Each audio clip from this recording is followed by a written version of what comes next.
lafazance, zan bude abinda zuciyata ta kudirce. Zan fadi zan gina wata magana ce, in ce annabinmu shi ya dawwama a mutunce.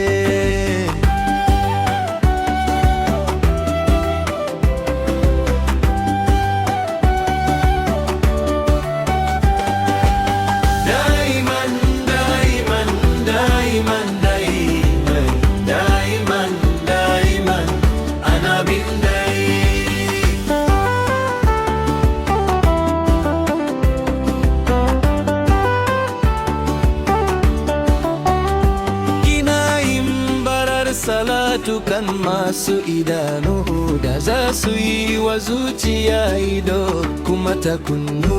A horon abinda zan tajalli a idanu, na dawwama akan abinda kudura ta suturce.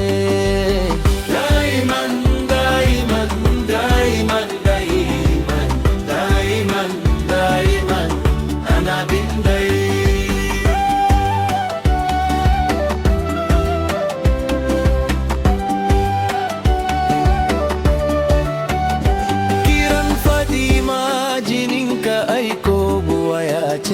Matarsa Yadi Aliyu ita din suka ce, da annabi aka yi tagunsu shehu gadara ce. In ka iya Allahn ka zo ka wanke mutunce. Daiman